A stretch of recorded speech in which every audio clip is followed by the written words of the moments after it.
Olá, nessa segunda parte da introdução à radiologia nós vamos falar rapidamente sobre os principais métodos de diagnóstico por imagem. Vamos conhecer quais as formas de energia utilizadas e quais as possíveis causas de dano que sua utilização pode causar. Assim como vamos conhecer os princípios básicos da proteção radiológica. Finalmente, vamos ter uma visão geral sobre as principais indicações e limitações de cada método. Como apenas uma minoria dos pacientes vai precisar de um exame de imagem, a primeira coisa que a gente tem que definir é se, no caso específico do seu paciente, há ou não indicação de investigar através de um método de imagem. E quando que o método de imagem é necessário? Bom, o método de imagem, como todo exame complementar, serve para ajudar você a tomar uma decisão.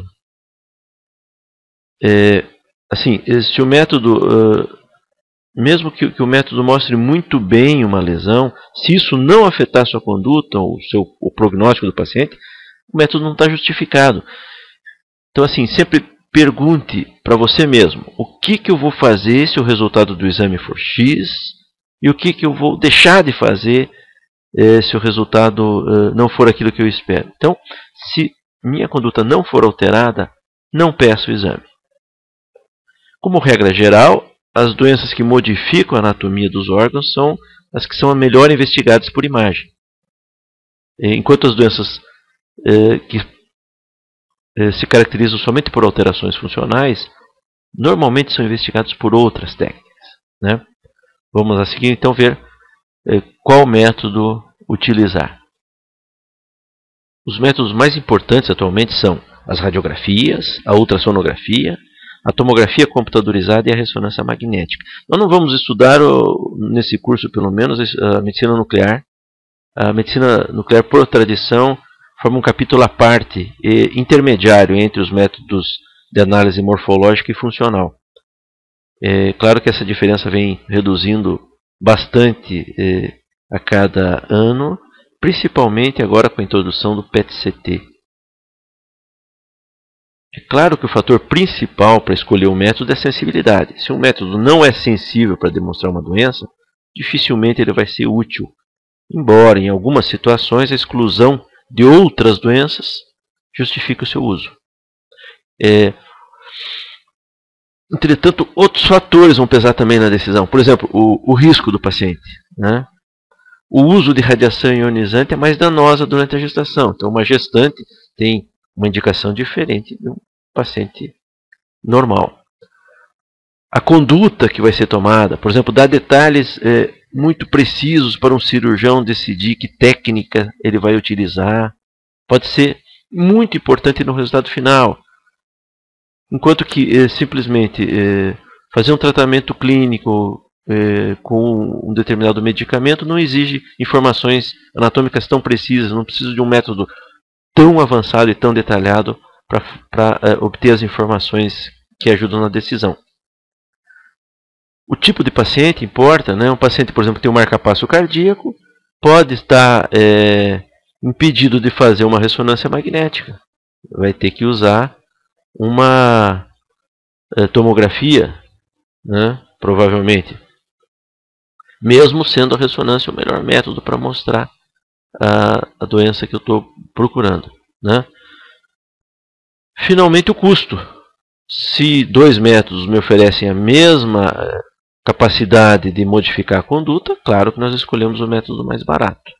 E também a disponibilidade. Quer dizer, não adianta ser um método maravilhoso se ele não está disponível física e financeiramente para o paciente. Os métodos usam diferentes formas de energia, principalmente ondas eletromagnéticas, que são as utilizadas na radiologia, na tomografia e na ressonância, e ondas mecânicas, como as usadas no ultrassom.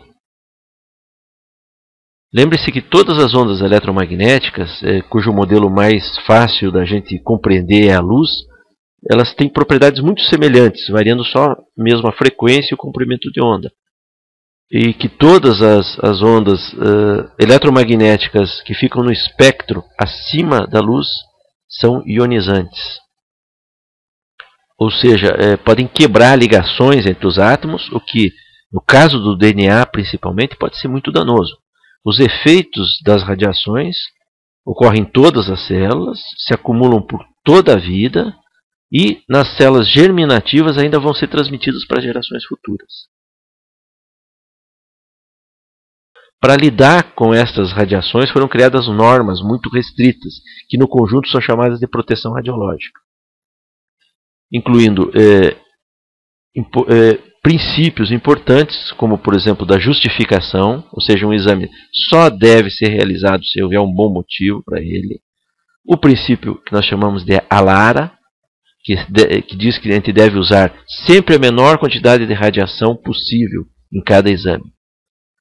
Além disso, são também importantes as medidas para limitar a radiação individual, uso de protetores de chumbo, né?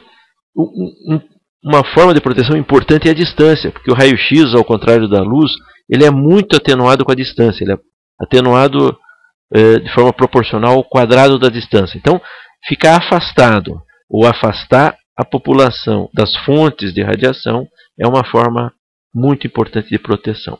Vamos iniciar pelas radiografias. As radiografias podem ser simples ou contrastadas, que é quando nós administramos uma droga chamada de meio de contraste para melhorar o contraste natural que existe entre as estruturas e que não é bom em diversas regiões do corpo. Os meios de contraste mais comuns são o sulfato de bário para o meio externo, ou seja, quando esse contraste não é absorvido, por exemplo, no tubo digestivo, né? Nós administramos o bário, o sulfato de bário, e ele pode aderir às paredes do tubo digestivo e aumentar o contraste. O outro meio de contraste muito utilizado é o iodo, né? Os sais de iodo. Principalmente quando nós precisamos injetar esse contraste no meio interno. Sempre que nós injetamos um contraste, que é um metal, no meio interno, nós temos o risco de uma reação alérgica, que pode trazer risco para o paciente. Os exames contrastados digestivos são a seriografia, para estudar esôfago, estômago, duodeno, o trânsito intestinal, para examinar o intestino delgado, e o enema opaco para o colo.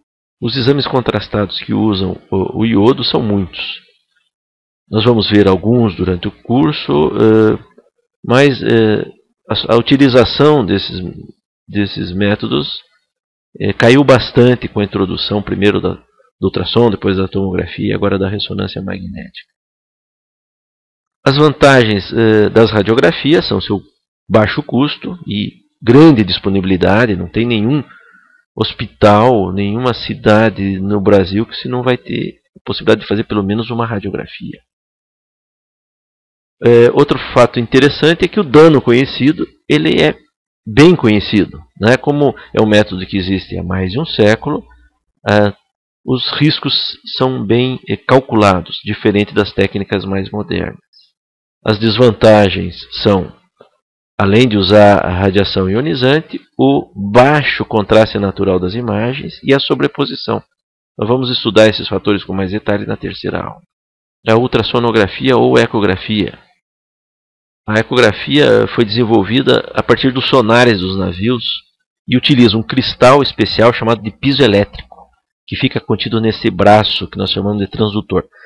Esse cristal, quando é percorrido por uma corrente elétrica, ele deforma e emite um feixe de onda mecânica, semelhante ao som, mas com uma frequência muito maior, que nosso ouvido não consegue perceber, por isso que é chamado de ultrassom. Essas ondas viajam pelo corpo humano, vão sendo refletidas em algumas interfaces e voltam ao cristal e fazem o caminho inverso, ou seja, ele deforma o cristal e gera uma corrente elétrica. Essa corrente elétrica, captada por sistemas especiais, são transformadas em imagem, que é, na verdade, um mapa da impedância acústica do tecido por onde passou o feixe.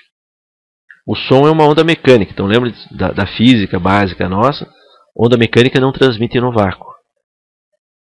Ela é muito bem transmitida pelos líquidos e totalmente refletida em alguns tecidos. O ar e o osso refletem totalmente o feixe acústico, o que possibilita, por exemplo, a avaliação de pulmão e a estrutura interna dos ossos. A melhor utilização do ultrassom é nos exames de abdômen e pelve. Quando foi introduzido na prática médica, ele representou uma revolução na avaliação, inicialmente da gestação, e logo depois das vísceras maciças abdominopélvicas, que eram muito difíceis de avaliar usando as radiografias, mesmo as contrastadas. Nós podemos ter belas imagens do fígado, do rim e, mais recentemente, passou a ser utilizada uma propriedade já conhecida do som, que é o chamado efeito Doppler. E a utilização do efeito Doppler nos equipamentos de ultrassom passou a oferecer a possibilidade de estudar fluxo numa série de vasos do corpo humano. Hoje, uma das principais indicações do ultrassom. Em resumo, as grandes vantagens do ultrassom são seu baixo custo, boa disponibilidade e o fato de não utilizar radiação ionizante. Suas desvantagens são a limitação na avaliação de certas regiões, como encéfalo, pulmão, ele ser bastante dependente do tipo físico do paciente, pacientes muito gordos ou muito grandes, a atenuação do feixe é muito intensa e a imagem formada não é de boa qualidade. E um problema é que o ultrassom é um método extremamente operador dependente, ou seja, você precisa confiar muito no seu ultrassonografista, porque as imagens só podem ser avaliadas por quem fez a imagem. Então, enquanto nós podemos enviar tomografia, ressonância, até para outro país, para um especialista analisar, no ultrassom, é como se fosse um exame físico, utilizando o equipamento, você vai ter que acreditar nas informações dadas por quem fez o exame.